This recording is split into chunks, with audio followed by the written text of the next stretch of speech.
Bien, bien, entonces, buenas tardes a todos. En esta unidad, que es la unidad 3, tenemos dos temas pendientes. Una es hablar un poco el cómo consumir un API REST, que en el módulo 4 se ve el concepto de un API REST, porque vamos a trabajar a partir del módulo 4, Java que, pero cómo trabajar desde Ionic usando Angular para consumir un API REST y este API REST puede ser un API REST externo, que no sea un desarrollo propio. Entonces, hoy vamos a hablar de HTTP Client. ¿Por qué? Porque el API REST básicamente es un API que se consume usando el protocolo HTTP. Y vamos a ver también sobre Ionic Storage, que básicamente es el almacenamiento, un almacenamiento temporal. Entonces, cuando nosotros estamos hablando de una API REST con HTTP Client, ¿qué es HTTP Client? HTTP Client es un módulo que trabaja con Angular, que básicamente se debe importar. ¿Dónde se debe importar? En app module, ¿sí? Que es el módulo principal donde se importa y también se crea un servicio. Entonces, para yo crear una API REST, normalmente yo debo crear un servicio. ¿Sí? Es Ionic, Generate Service, ¿sí? Entonces, se genera un servicio. ¿Por qué? Porque ese servicio básicamente es el que se va a encargar de toda la lógica de negocio, es decir, de poder acceder al API. ¿Y al API qué es? Prácticamente el API es donde yo puedo acceder a los datos, donde puedo tratar los datos. ¿Y tratar los datos qué es? Por ejemplo, yo puedo hacerle un CRUD a los datos. Entonces, un API normalmente tiene un CRUD, que es yo puedo crear un nuevo dato, puedo modificar un nuevo dato, puedo borrar un dato o puedo consultar un dato. Sí, entonces básicamente eso es lo que hace la lógica de negocio cuando se crea ese servicio. Ese servicio se va a encargar básicamente de la comunicación. Normalmente, a partir de acá, es decir, yo puedo crear métodos. Esto es un método donde básicamente tiene la funcionalidad, por eso se dice HTTP, porque viene de HTTP Client. Y básicamente se accede a un método que es el método get.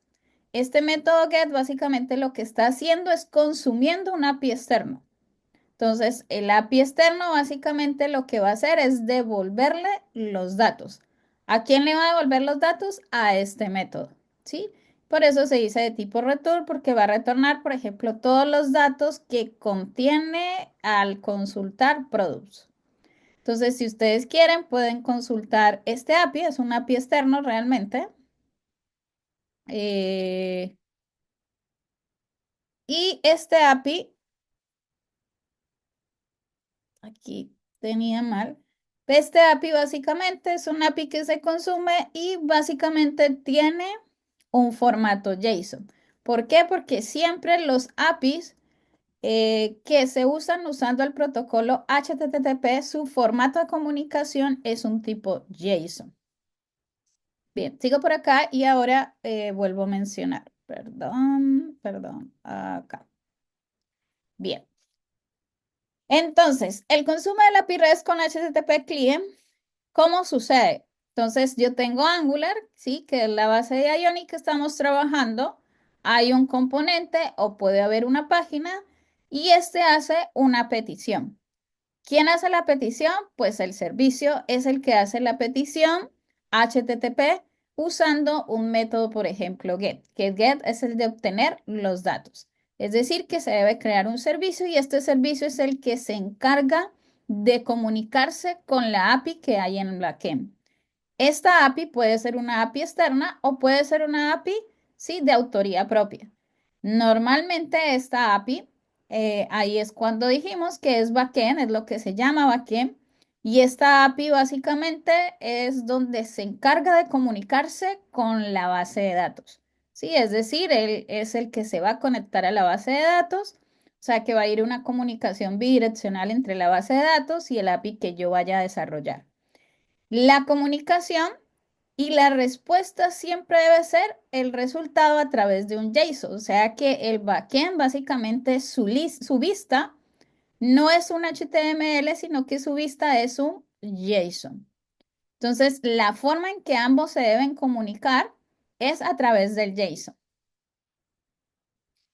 Entonces, HTTP Client Module, como les decía, es un módulo en Angular que básicamente me va a permitir hacer las peticiones HTTP.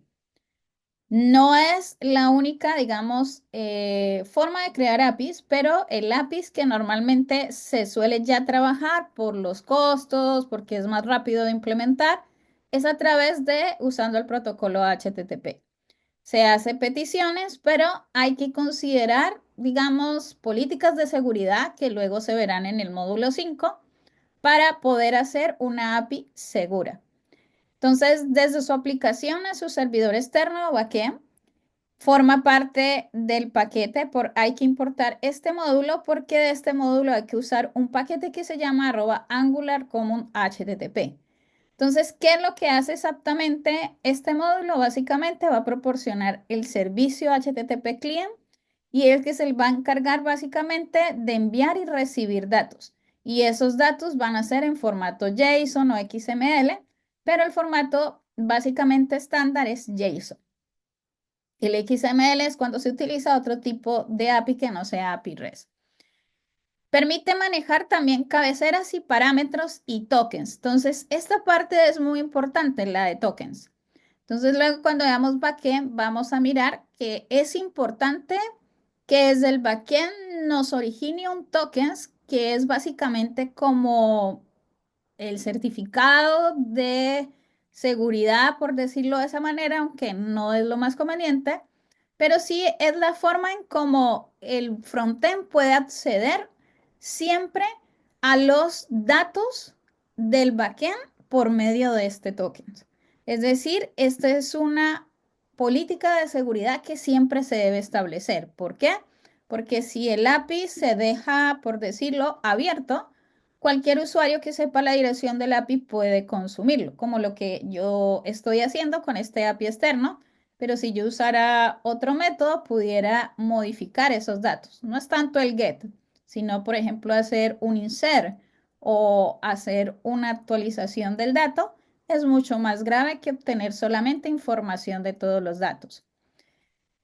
También estas cabeceras que luego vamos a hablar, yo puedo también enviar parámetros. Por ejemplo, cuando hay desde el frontend un formulario de actualización, hay un desde el frontend, perdón, un formulario de registro. Entonces, el formulario de registro, voy a capturar datos del usuario a través del formulario y esos datos tengo que enviárselos. Entonces, tengo que enviarle parámetros a la API para que guarde esos datos, o sea, el backend, ¿sí? También es importante que este módulo HTTP Client trabaja con algo, una librería que se llama RxJS. Básicamente, esto es un paradigma que se llama paradigma de programación reactiva, es decir, que responde ante eventos.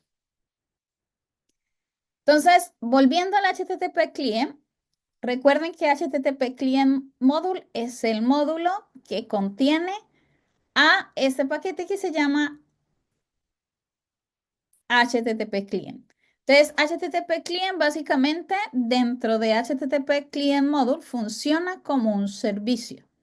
Y este servicio es el que permite hacer peticiones HTTP al API REST, como GET, POST, PUT y DELETE, que son básicamente los 4 métodos que se trabajan desde frontend y se desarrollan dentro de backend. ¿Para qué sirve? Sirve básicamente, como les decía, para conectarse a servidores. Entonces yo puedo obtener productos desde un API usando el método GET, puedo enviar datos de un formulario usando el método POST, puedo editar registros usando el método PUT y puedo eliminar elementos usando el método DELETE. Normalmente, ¿qué se necesita usar para HTTP client? Entonces, se necesita primero importar el módulo, luego inyectar HTTP cliente al servicio y consumir la API con GET, POST, PUT y DELETE. Entonces, antes de entrar a esto, ¿cómo funciona? Tengo acá un ejemplo. Entonces, tengo básicamente un servicio y este servicio que he creado es producto servicio. Y voy a consumir el API que les mencioné, que es básicamente el Face Store API Product. ¿Sí? Entonces, en App Module, lo primero que hay que hacer es importar el módulo. Este módulo, porque yo tengo conflictos con la librería, me parece como en desuso. ¿Sí? Entonces, esto debería aparecerles, ¿sí? Es decir, ustedes lo importan y también deben colocarlo en la parte de imports. Acá va, ¿sí? Porque están importando, trayendo el módulo. Como es un módulo muy específico, no aparece por defecto dentro de App Module. No hay que instalar nada, solamente hay que colocarlo dentro de App Module. Una vez que lo coloquen en App Module, entonces se crea un servicio. En este caso, yo creé un servicio que se llama Product Service. Este no lo alcancé a terminar, pero se llama Product Service. Entonces, este servicio básicamente creo que lo trabajé con este servicio, debo crearlo, ¿sí? Aquí. Y debo básicamente importar lo que es HTTP client, ¿sí? Que es básicamente lo que nos está diciendo. Y debo inicializarlo dentro del constructor. Entonces yo lo voy a iniciar como HTTP dos puntos de HTTP client.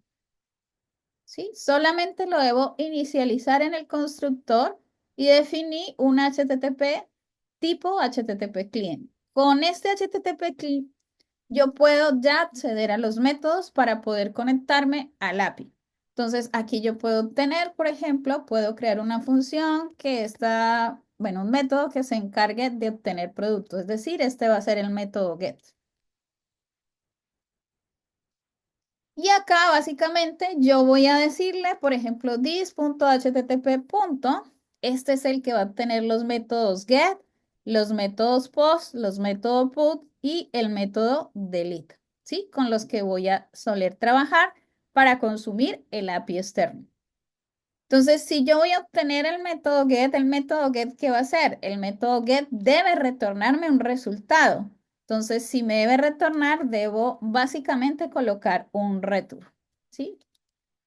Dentro de este método, ¿qué parámetros se colocan o qué argumentos recibe? Pues la URL, ¿sí? Del API al cual yo me voy a conectar.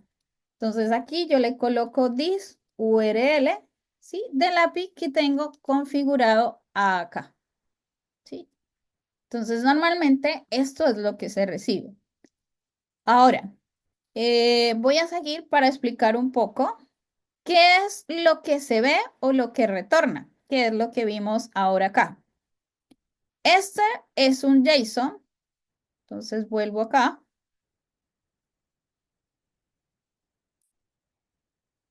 Este es un archivo JSON y el archivo JSON normalmente, un segundo que voy a proyectar es para que se vea tamaño completo. Ya. Entonces, normalmente un JSON, ¿cómo es? El JSON básicamente sus abreviaciones JavaScript, Object Notation, y es un formato de datos que es utilizado para el intercambio de información en la web. El JSON se conoce en la web, pero los que han manejado Python lo pueden ver como un diccionario. Sí, eso es un diccionario en Python. Pero en el lenguaje, digamos, de comunicación entre un frontend con o con un backend se hace a través de un API y este API se comunica a través de un archivo tipo JSON. Las características normalmente de este JSON es que es fácil de entender, es ligero, está basado, si ustedes ven, en clave y valor. Normalmente la clave viene entre doble comilla, dos puntos separado por dos puntos o dividido por dos puntos y el valor que es el valor de la clave. Entonces, es compatible con diferentes lenguajes y plataformas. Digamos que es básicamente un formato estándar para comunicación de datos. Entonces, este es un ejemplo típico de JSON, ¿sí? Este JSON, por ejemplo, tiene reserva ID, ¿sí? Con un valor de 3, usuario, ¿sí? Con el nombre de usuario, la sala y la fecha. Yo puedo, esto es un JSON, yo puedo tener que básicamente en el diccionario y si lo llevamos a programación orientada a objetos, esto es como si fuera un objeto, ¿sí? Un objeto que tiene atributos y tiene un valor. Ahora, esto, JSON, también se utiliza para modelar bases de datos no relacionales. Así trabajan las bases de datos, a través de documentos. Entonces, un documento es a través de un formato JSON. El JSON que estamos viendo acá, si ustedes ven, es un arreglo de objetos. Si ustedes ven acá está el corchete que cierra mucho más abajo. Pero cada objeto está separado por una coma. Y yo puedo tener, esto es como una estructura de un dato. Y yo puedo tener también en este caso, rating es un tipo de objeto. Porque ven aquí, rating tiene también una estructura donde tiene rate y count. Es como si en base de datos relacional tuviéramos una tabla con los siguientes campos: ID, título, precio, descripción, categoría, imagen, y rating tuviera una relación con otra tabla que se llama rating, ¿sí? Donde tuviera los campos rate y com, ¿sí? Es más o menos la analogía que se puede hacer. Ahora, cada uno de estos es un dato, pero se debe conservar la estructura de ese dato. ¿Por qué lo menciono? Porque si nosotros vamos a leer este API, entonces nosotros lo que podríamos hacer aquí es crear un modelo de esa estructura. Aquí lo tengo, voy a ver si lo tengo acá. No, así. Entonces, ¿eso qué significa? No lo tengo creado, pero lo voy a crear. Entonces, eso significa, voy a consumir ese API. Entonces, yo voy a crear una estructura de ese tipo. Entonces, voy a decirle a Ioni generate, es a través de una interfase y creamos una estructura. Voy a decirle models y voy a crear products. Ah, bueno, ahí ya estaba products. Pero voy a crear el otra estructura que es rating.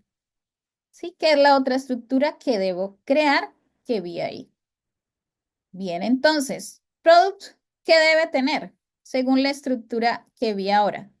Products debe tener, voy acá, el ID, tipo number. Debo tener también el título, tipo string. Debo tener también lo que es la descripción, tipo string. Debo tener también categoría. Sí, tiene que tener el mismo nombre.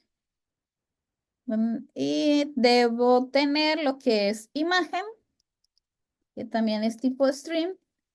Y debo tener rating de tipo rating. ¿Sí? Entonces, cuando yo le digo de tipo rating, me importa el otro modelo que he creado. ¿Sí? Ahora, rating de tipo rating, ¿qué estructura debe tener? Debe tener rate y count, que es tipo number, y count es tipo number. Bien. Entonces ya tengo esa estructura y ya puedo hacer referencia, ¿sí? Dentro del product service, por ejemplo, para poder recibir los datos con esa misma estructura que me aparece en el API y que ¿quién lo va a recibir? Products. Es decir, que yo debería acá importar products y declarar por aquí un tipo de dato, qué sé yo, que se puede llamar lista productos y que sea de tipo products. Puedo declararlo acá vacío. ¿Y por qué de esta manera? Porque estoy recibiendo una lista de objetos. ¿Sí? No puedo declararlo así simplemente. Debo declararlo así porque básicamente voy a recibir una lista. Entonces, ¿quién lo va a recibir?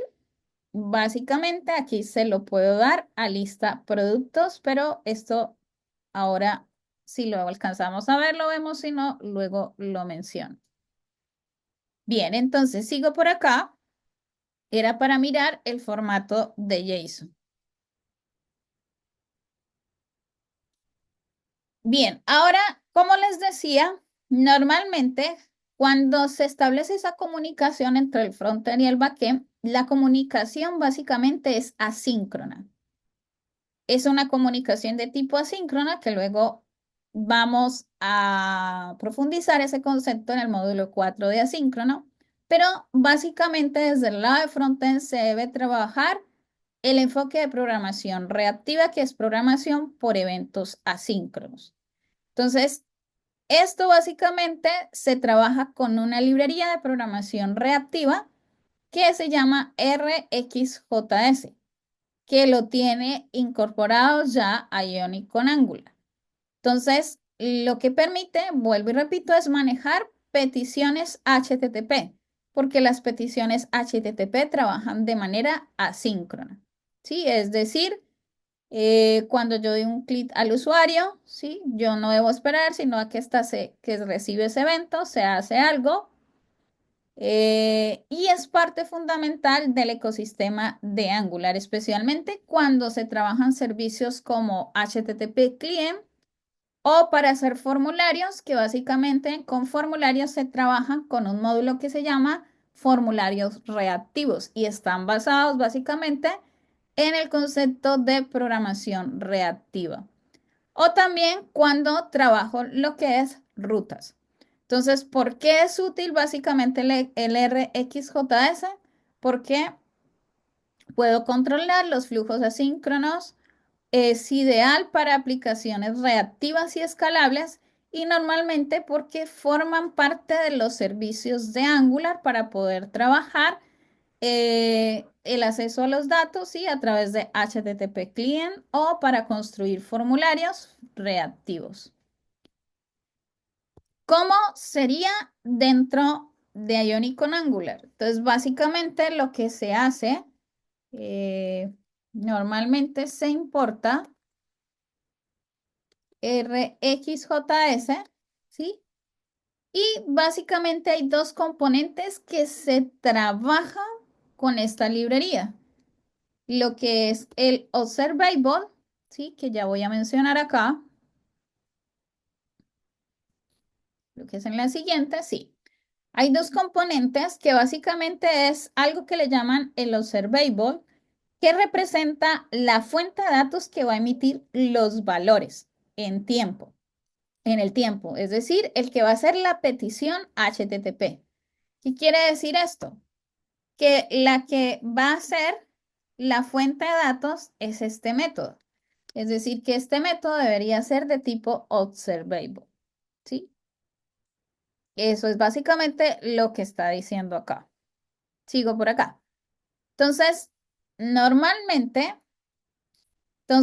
está el observable que representa la fuente de datos que emite los valores en el tiempo porque va básicamente a acudir al API. Y está el observador, que es el objeto que se suscribe a un observable y define qué hacer con los datos que llegan si hay errores o los finaliza.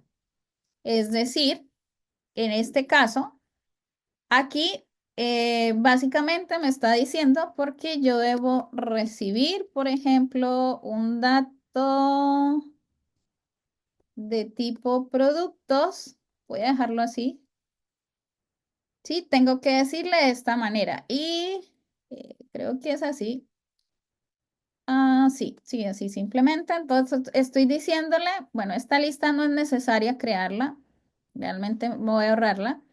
Y simplemente le estoy diciendo que el observable que va a recibir va a tener la estructura que cree el modelo de datos de productos, ¿sí? Y también debo indicarle básicamente de esta manera que el dato que se va a tener la misma estructura con la que ya he creado desde el lado de frontend, ¿sí? Sabiendo cómo lo voy a recibir. Ahora, esta es la fuente de datos porque básicamente este es el que va a emitir el evento para ir al backend. ¿Quién lo va a consumir? Por ejemplo, si yo tuviera, no lo tengo acá, pero si yo tuviera, por ejemplo, la página home,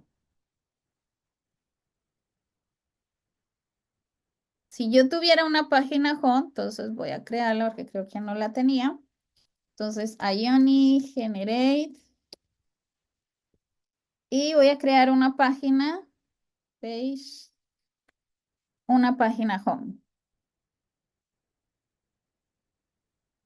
Entonces tengo la página home y en la página home, dentro de la lógica, básicamente debo, una, hacer uso del servicio. ¿Por qué? Porque la lista, por ejemplo, de productos se va a mostrar en esta página. Sí, estoy asumiendo esto, que se va a mostrar en esta página, en el home. Entonces, una, debo primero importar el servicio en el cual va a emitir ese evento y yo voy a recibir esos datos. Entonces, aquí voy a Product Service, voy a decirle acá servicio producto y por acá voy a decirle this punto,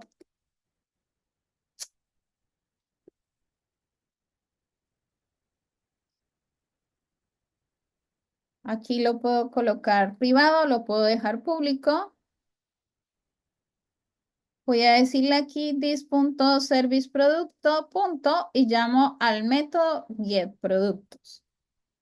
Cuando llame al método getProductos, aquí es donde hay un suscriptor. Y en este suscriptor es el que se va a encargar de recibir los datos.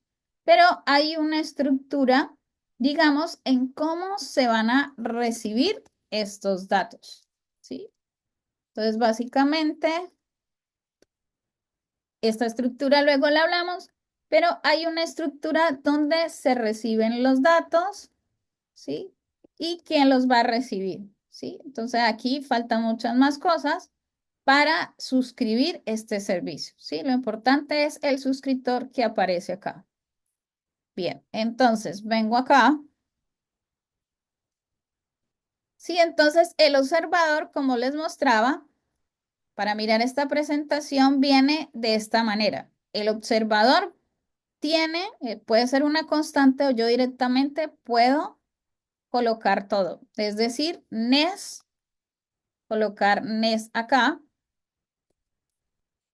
como aparece tal cual, dos puntos, ¿sí? ¿Quién va a recibir el dato? Y esto es una función de tipo flecha, ¿sí? Entonces, aquí es donde yo puedo crear una estructura de tipo dato, por ejemplo, decirle acá de nuevo,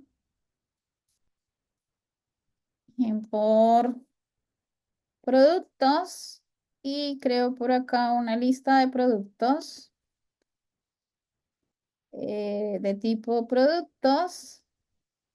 La puedo crear vacía y decirle acá que quien la va a recibir es this.lista productos, ¿sí? Que es lo que aparece acá. Y debajo puedo colocar esto, si ven, es un objeto, o sea que esto debe estar en llaves. ¿Sí? Acá es la misma constante, ¿sí? Pero yo lo puedo crear directamente y error básicamente es para un error, que pueda suceder que los datos no se enviaron de manera correcta. Entonces aquí yo puedo imprimir un console log como diciendo hubo error en la transmisión de los datos, sí, o en la obtención de los datos, sí. Entonces básicamente eso es lo que se va a obtener. Entonces, ¿esto se haría dónde? Esto se haría desde quién va a recibir los datos y el servicio es quien va a emitir estos datos, ¿sí? Que es lo que tenemos aquí. Entonces, prácticamente yo voy a colocar, ¿sí? Esto que tenemos acá y ahí ya básicamente se guardarían los datos ¿en dónde? En lista. En lista productos es quien va a recibir los datos. Bien, sigo por acá.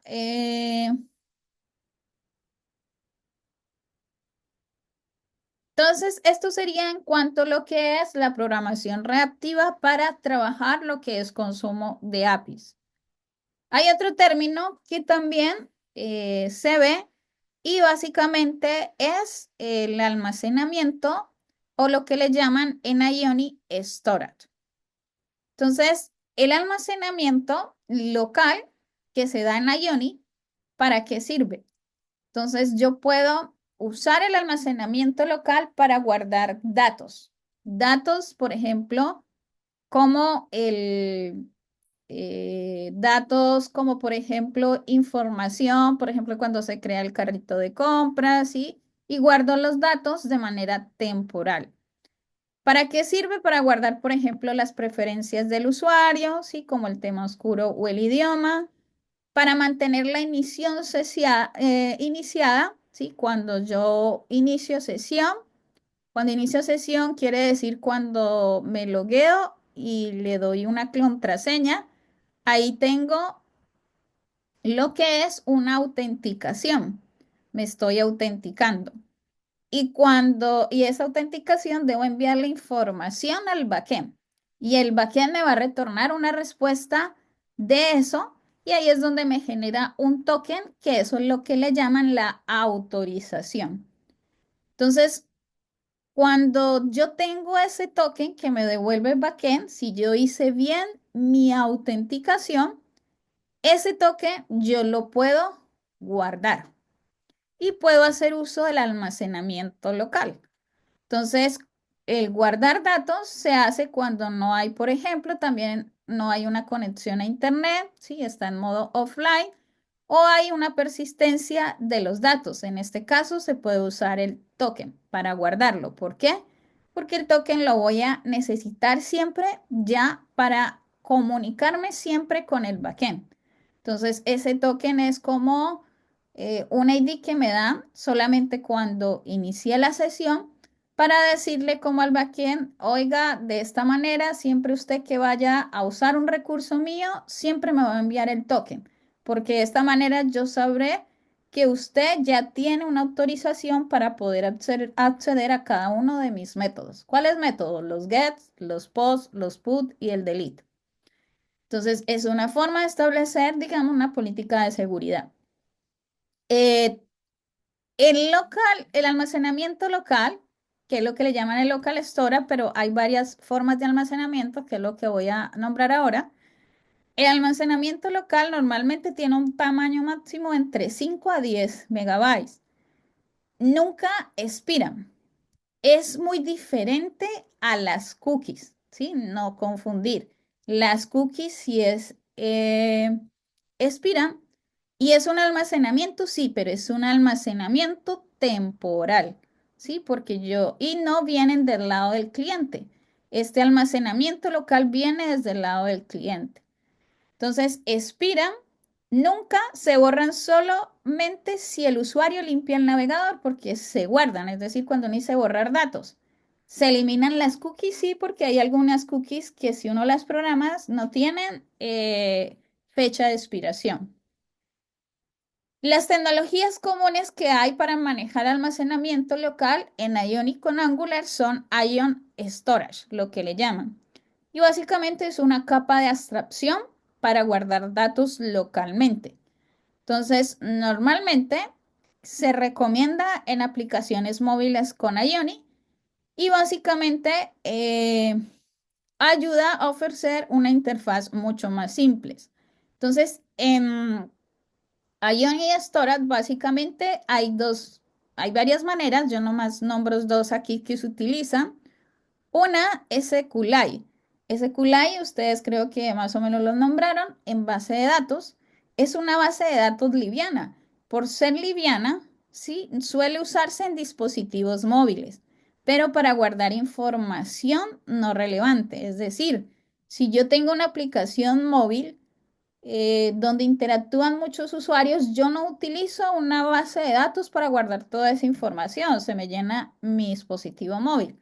Normalmente eso es un API externo que tiene una base de datos externa y el SQLite se usa como un almacenamiento para guardar, por ejemplo, las preferencias del usuario, para guardar quizás un historial, ¿sí? Pero que sea propio del usuario, ¿sí? Es más que todo eso. Y también está otro que es el local storage, que básicamente el almacenamiento se da a través del navegador web. Entonces, el SQLite, como saben, es una base de datos local, relacional. Es muy útil, por ejemplo, si necesito tener cierta información, por ejemplo, en SQLite a veces se utilizan cuando hay actualizaciones de aplicaciones. Entonces dice, usted debe actualizar la información. Entonces, normalmente lo que hay es que hay una base de datos que puede ser un SQLite donde dice cuál es la versión que tiene el usuario, ¿sí? Y de esa manera se sabe, por ejemplo, cuando necesita hacer actualizaciones, qué librerías se deben actualizar, ¿sí? Es una manera también de hacerlo. Entonces, el usar Ioni Storage, básicamente lo que se requiere es instalar, ¿sí? Storage y unos drivers, ¿sí? Es npm, install @ioni y storage Angular, ¿sí? Porque está trabajado sobre Angular. Y una vez que ya lo he instalado, lo importo también como un módulo, ¿sí? En donde en app module, y lo importo también de esta manera acá. El uso básico que se le puede dar a storage, por ejemplo, en storage, básicamente yo puedo guardar, este es un ejemplo donde estoy guardando una variable. Entonces, por ejemplo, estoy guardando de manera local el nombre y también puedo, una es modificar la información y otra es obtener información. Entonces, el set básicamente estoy como creando la información y en el get obteniendo información sobre lo que tengo en storage, en local storage. Entonces, los métodos principales suelen ser el guardar, el leer, el eliminar y también está el limpiar. ¿Sí? Yo puedo tener varias variables ¿sí? que puedo usar. Entonces, normalmente está el usuario que accede, digamos, a través de la aplicación y la aplicación internamente inició sesión y cuando inició sesión tiene el local storage. Entonces, si inició sesión, el local storage lo que va a hacer es guardarle el nombre del usuario. Entonces, por eso la aplicación siempre lo saluda como hola en todas las componentes o todas las páginas le dice, hola Pepito, ¿cómo estás? Hola Pepito, ¿cómo estás? Porque tiene almacenada ya esa información a través de local storage, cada vez que refresca la aplicación. Entonces, Ion Storage tiene dos maneras o dos alternativas. Una es a través también de web storage y otra es a través de SQLite. ¿Cómo se usa? Básicamente, yo puedo usar la palabra si he importado, eh, mm, casi no siempre se requiere importar el storage Angular. Puedo acceder directamente con local storage. Voy a colocar .setItem, que es para poder crear una nueva variable y asignarle un valor. O puedo también lo que es leer datos, borrar un dato o también puedo limpiarlos de esta manera. No solamente puedo trabajar con una variable, también puedo guardar un objeto convirtiéndolo en JSON como aparece acá. ¿sí? Entonces, esto es un tipo JSON, lo estoy guardando. Esto es para convertir el formato JSON, este que aparece JSON.string.getFile, eso es para convertirlo. Y esto es básicamente para volver, digamos, a darle una estructura del tipo JSON, la estructura JSON al dato que estoy leyendo. ¿Sí? Entonces aquí estoy accediendo a usuario, pero estoy básicamente asegurándome que tenga la estructura tipo JSON. Por eso viene el JSON.parse. Las ventajas de usar Ion y Storage: abstracción de múltiples motores de almacenamiento, funciona en web, en Android y iOS sin cambios en el código. Es simple y está basada en promesas. Esto lo vemos más cuando veamos módulo 4, que básicamente está basada en programación relativa, sobre todo para trabajar eventos asíncronos. Soporta para almacenamiento seguro usando plugins adicionales. ¿Y para qué se usan las bases de datos en el local storage? Básicamente cuando es un almacenamiento de datos persistentes. Es el local storage, como es en el navegador, si yo tengo una aplicación nativa, no me va a servir, porque la aplicación nativa no accede a través de un navegador web. Entonces, ahí sí requeriría, por ejemplo, un SQLite, si quiero guardar datos de manera temporal. Entonces, SQLite guarda los datos en archivos locales del dispositivo, lo que permite mantenerlos incluso después de cerrar o reiniciar la app. Entonces, aquí básicamente sí son aplicaciones móviles, no web. Sí, ahí sí requiero de SQLite. ¿Por qué? Porque la aplicación móvil básicamente no accede a través de un navegador web. Que es una aplicación web responsiva es otra cosa. Es una aplicación web responsiva que yo puedo acceder, pero siempre y cuando el intermediario es un navegador web, puedo usar local storage. El SQLite puedo trabajar en modo offline, ¿sí? Y básicamente es un almacenamiento seguro. Normalmente el SQLite se tiene dentro de la aplicación móvil. Entonces, como al tener dentro de la aplicación móvil, por eso no se recomienda para guardar mucha información. ¿Por qué? Porque se ve afectado el espacio de mi dispositivo móvil, ¿sí? Al guardar mucha información en el SQLite. Entonces, ¿hay otra forma de almacenamiento? Sí. Hay otra forma de almacenamiento que no está dentro del concepto Ionic Storage y es algo que le llaman las cookies. Entonces, es una forma de almacenamiento también local en el navegador, pero permiten las cookies es almacenar pequeñas cantidades de información. ¿Cuál es más segura, local storage o cookies? Todo depende. Pero cookies también sirven para guardar datos de sesión, tokens de autenticación y preferencias también pequeñas, como el idioma, ¿sí? Cuando usted, por ejemplo, entró por primera vez y usted marcó no sé, el inglés, y por segunda vez vuelve a entrar y le dice, ya está guardado, que usted seleccionó inglés y ya no le vuelve a preguntar, ¿sí?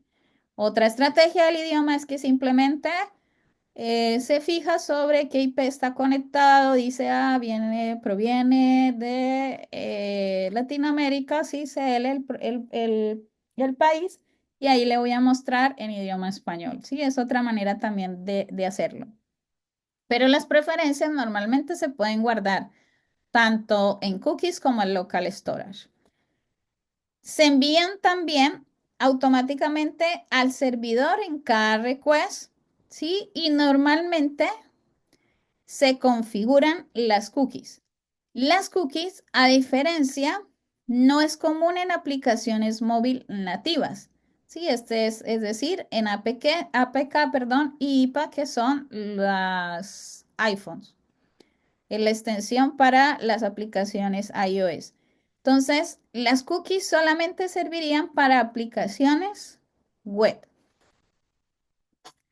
Las cookies que son, como dije, son pequeños archivos que se almacenan en el navegador y lo que hacen es enviar de manera automática al servidor en cada petición HTTP que se realiza. Son más pequeñas, tienen un tamaño máximo de 4 kilobytes y la comunicación entre la cookie siempre es con una arquitectura cliente-servidor. ¿Sí? Que es básicamente la arquitectura cliente-servidor cuando se manejan, cuando se conecta con el backend a través de APIs. Y se usa, como les decía, para autenticación, seguimiento, ¿sí? O comunicación cliente-servidor.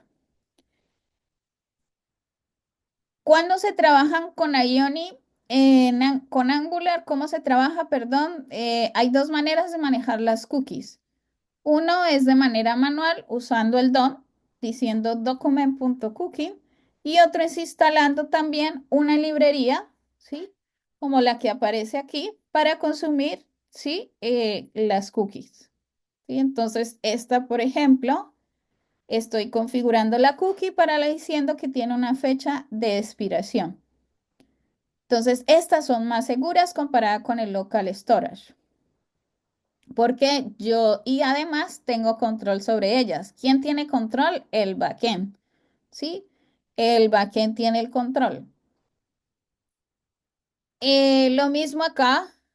eh, Esto es para leer una cookie y esta también es una cookie donde está diciendo también la fecha de expiración.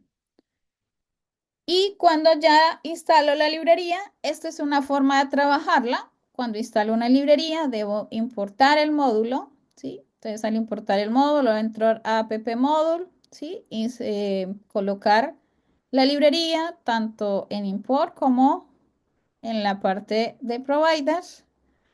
Y ya, por ejemplo, si la voy a consumir, un ejemplo usando app component, estoy aquí básicamente configurando la cookie. Entonces creo una cookie con nombre y tiene valor. Y voy a acceder a la cookie para leerla y acá también la puedo eliminar. ¿Cuándo usar cookies en Audiani? Como les decía, para hacer, por ejemplo, PWA o voy a usar navegadores, aplicaciones web. Voy a enviar datos automáticamente al servidor en cada solicitud que se haga. Y también voy a usar una autenticación basada en cookies. ¿Cuándo evitar las cookies? En aplicaciones móviles nativas, como les decía, no funcionan, porque básicamente las cookies se guardan en el navegador. Se recomienda, por ejemplo, si voy a usar local store, aunque no es seguro, puedo usar secure storage. Y también con las cookies, cuando tengo o quiero evitar problemas de sincronización y seguridad, ¿sí? Entonces también puedo evitar esta parte. Comparación entre local storage versus cookies. Como les decía, las cookies son más pequeñas en tamaño. eh, Se usan más que todo para autenticación y seguimiento. También tiene una fecha de expiración. Son enviadas al servidor normalmente estas cookies, mientras que el local storage no son enviadas al servidor. Y se usan más desde el lado del cliente, lo cual puede ser inseguro porque si el token queda desde el lado del cliente, nunca se van a borrar, si alguien accediera a los datos temporales, y es una forma, digamos, de vulnerabilidad que se puede hacer. Y el tamaño es máximo, está entre 5 aproximadamente 10 megabytes, y nunca expiran. Bien. Esta es una presentación, voy a pasar a la otra para poder cerrar el módulo 3.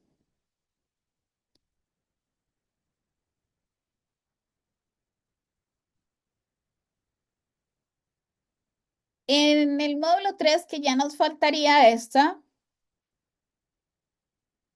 había otro tema que era, hasta ahora hemos visto la parte de aplicaciones web, pero Ioni funciona para hacer multiplataforma, pero las capacidades nativas de que hace uso.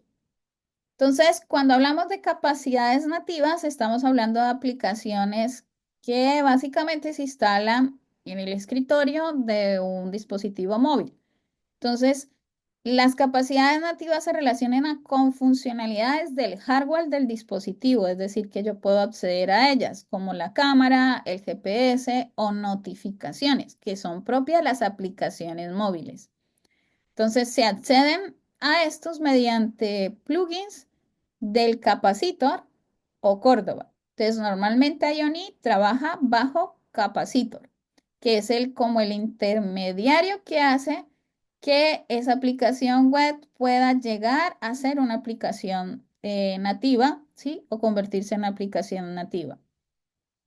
Entonces, permiten que una aplicación híbrida se comporte como una aplicación nativa, acceso a capacidades nativas a través del capacitor, ¿sí? Que es básicamente el framework oficial de Ioni para acceder a APIs nativas, instalación de plugins, perdón, e importación de módulos. Entonces, normalmente el capacitor, como les decía, es un runtime que fue creado por el equipo de Ioni y lo que hace básicamente es que las aplicaciones web puedan acceder a capacidades nativas. ¿Sí? ¿Por qué? Porque es un framework para crear aplicaciones híbridas. Pero a través del capacitor tiene las capacidades nativas para poder acceder a la cámara, al GPS, a las notificaciones. Es decir, que este es el que se encarga de convertir esa aplicación web que se crea en una aplicación móvil real. Es decir, que a la final Ioni convierte esta aplicación web en una aplicación nativa. Lo hace a través de un comando que cuando se va a producción, él genera a la final, uno le dice, quiero convertir mi aplicación en una aplicación nativa y te genera todas las fuentes de la aplicación nativa, ¿sí? Que son, por ejemplo, acceder a Android Studio, ¿sí? Eso luego lo vemos, que creo que hay un módulo de deploy. ¿Qué permite Capacitor? Entonces, el Capacitor permite ejecutar aplicaciones web dentro de un contenedor nativo, usa APIs de hardware del dispositivo móvil y lo que hace es empaquetar la aplicación ya sea para Android o iOS. Entonces, básicamente nosotros estamos desarrollando como si fuera una aplicación web. ¿Por qué? Porque accedemos cuando leamos Ion Server, eh, él crea o simula un servidor web con un localhost, dos puntos y el puerto 4200 y accedemos a través del navegador. Pero en el intermedio hay un puente que es el capacitor que luego con otro comando uno puede llegar a convertirla en una plataforma nativa, es decir, que me generan las fuentes ya para poder interactuar con la aplicación nativa. ¿Por qué? Porque el APK no me lo va a generar Ioni. El APK, por ejemplo, tengo que entrar a Android Studio para que me origine el APK, el instalador. Esto no lo hace Android, perdón, Ioni. Entonces, también para generar la aplicación, el instalable de IPA de iOS, tengo que tener Suite. Es decir, él me origina la aplicación, me transforma, por decirlo así, la aplicación web a aplicación nativa. Si yo le digo transfórmala para iOS, entonces tengo que tener yo mi interfase de Suite para poder, o Xcode, perdón, Xcode, que es el IDE Xcode para poder transformar para poder generar el instalable, ¿sí? De IPA. Entonces, los pasos básicos, porque a la final vamos a necesitar instalar Capacitor. ¿Para qué? Para mostrarles cómo se origina una aplicación nativa. Entonces, estos son los que luego vamos a necesitar, ¿sí? NPM, vamos a instalar el Capacitor y no vamos a inicializar un proyecto, pero este sí lo vamos a necesitar para poder originar luego la aplicación web, aplicación nativa, ¿sí? Estas son unas formas de también inicializar un proyecto y de agregar también a la plataforma, esto lo vamos a necesitar, cuando necesitamos ya luego convertir la aplicación web a aplicación nativa, ya sea en Android o iOS. Y este es otro tipo de comando si queremos sincronizar cambios. Es decir, cambios que hacemos en web y luego lo queremos pasar a la aplicación nativa. Normalmente, como les decía, el capacitor es el que se encarga de darles funcionalidades nativas. Entonces, normalmente a través del capacitor yo puedo instalar para poder acceder a la cámara del dispositivo móvil. ¿Sí? Entonces, básicamente yo debo instalar npm capacitor cámara y digamos, esto es un ejemplo sencillo, ¿sí? Para mirar cómo yo puedo hacer uso de la cámara, ¿sí? A partir de, digamos, acceder al dispositivo móvil y poder, digamos, capturar la imagen. También yo puedo acceder lo que es al GPS, ¿sí? Que es básicamente el GPS me da los parámetros, los valores que yo tengo son básicamente de coordenadas de latitud y longitud, que son los que me dan.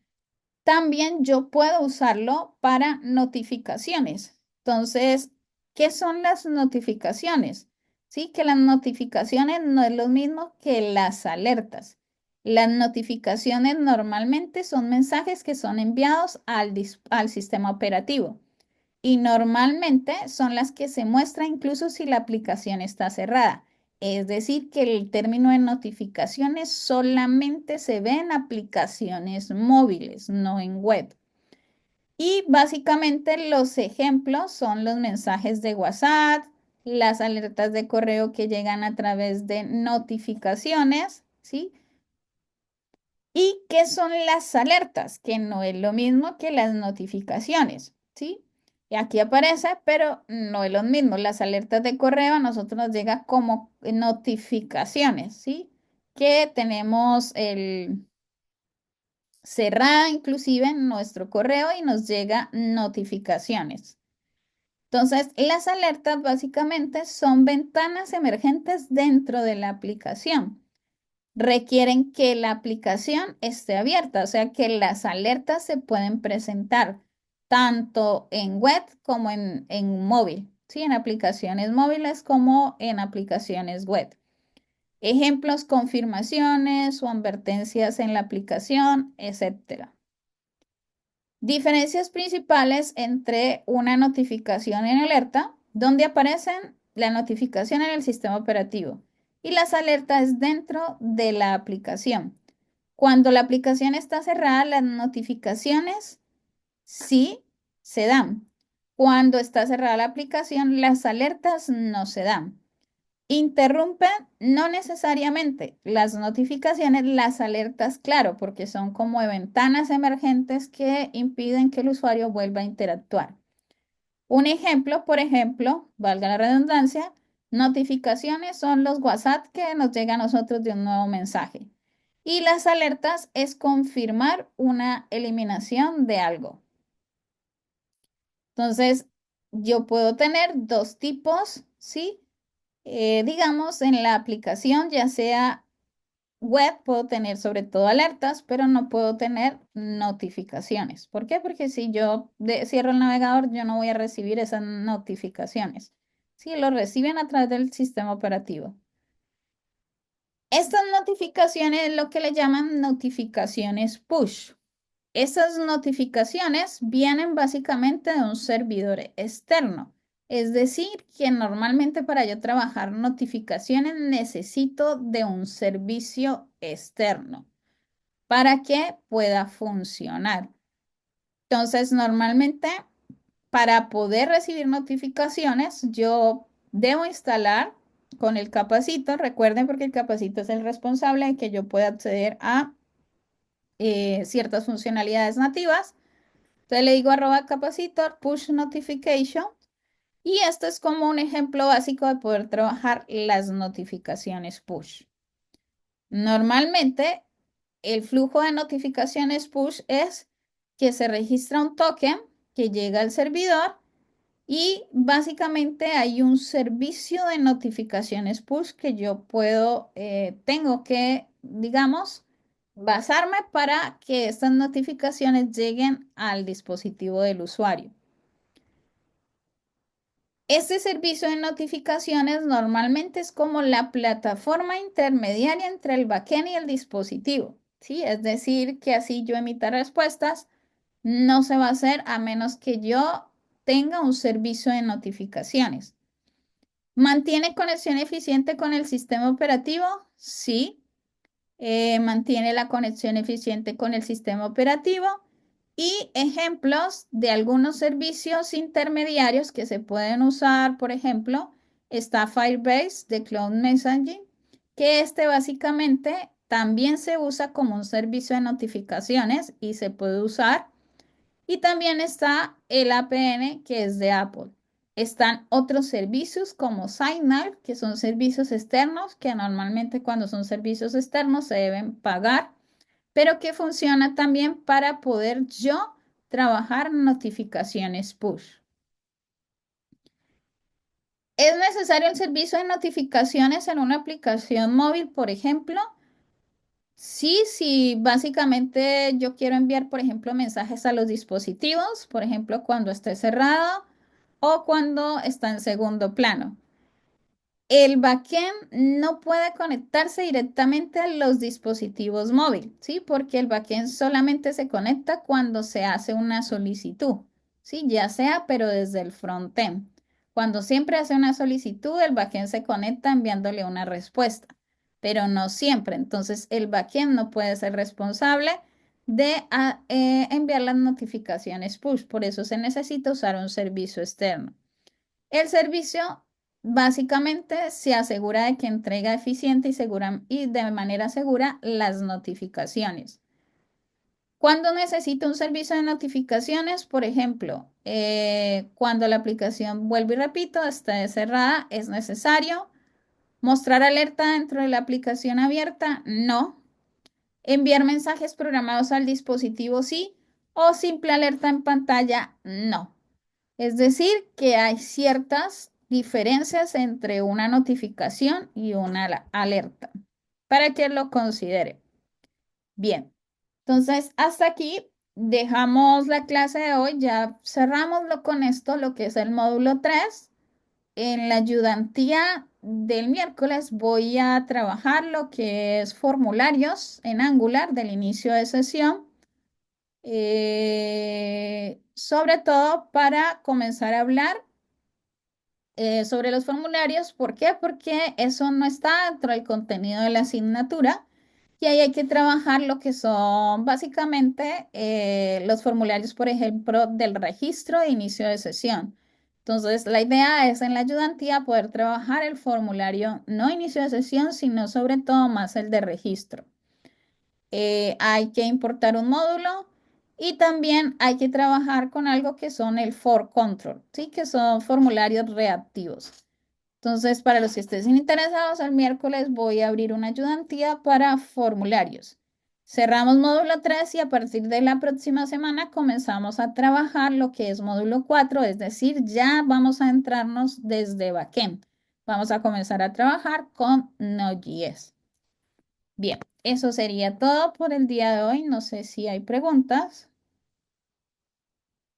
Voy a detener la grabación.